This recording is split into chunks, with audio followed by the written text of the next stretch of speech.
DanganronpaV3, a games for gamers perspective. Oh boy, I finished this game last month and I still haven't done a proper review yet. Let's get into it. So this game is brought to you by Spike Chunsoft, creators of the other Danganronpa games and another detective game series which shared the name Zero Escape. These guys are very good at what they are doing, and they did not fail at giving us fans another great game.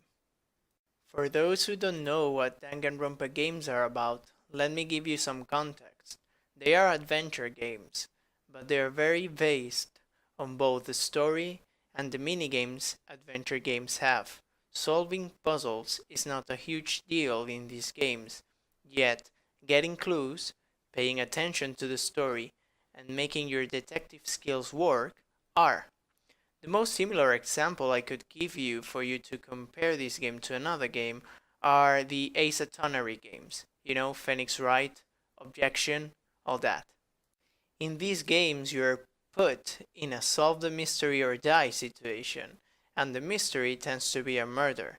This is not a spoiler, by the way. You'll see if you ever start one of these games. Just like in the previous games, in this one, you and your characters will find yourselves in a situation where everything is unknown to you. Weird place, filled with strangers, and a maniac that wants to play a game with all of you. Does it ring a bell? Going on with the story and getting to know the characters is quite interesting. You can work on the relationships you have with each of the characters and get perks that will help you later on in the exciting part of the game, that is, the crime solving. I didn't see anything new in this part in regards to the previous games. Characters are brand new though, same as the place you've been trapped in, so it doesn't really get old or stale doing it again in this new game. Now, the minigames for this series are quite fun to play. They're all designed for you to get to the truth behind the crime, but you need to make your brain work. Every single minigame will demand an effort from your part that won't have to do with skill in gaming, but logic.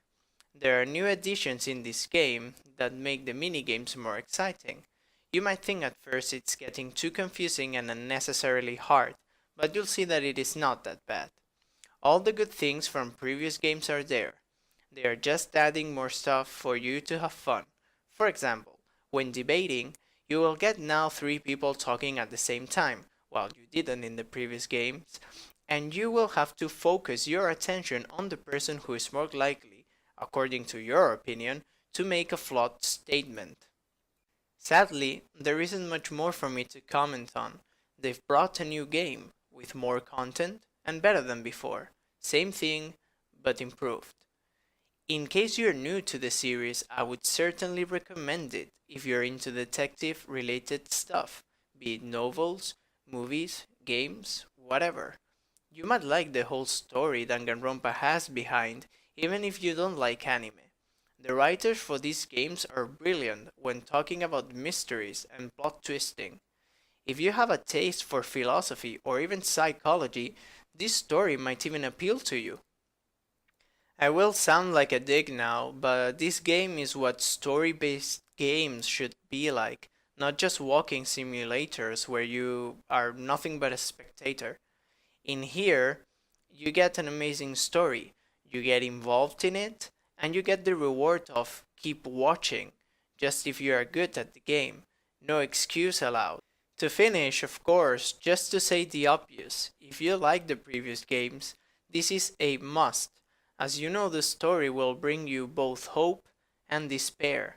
I've seen several baseless comments already on why this one sucks, but don't let them fool you. It's already hard for the developers to surprise you with the same thing 3 times in a row, so it's not that the story is worse, it's just different, because the developers need to catch your attention with something.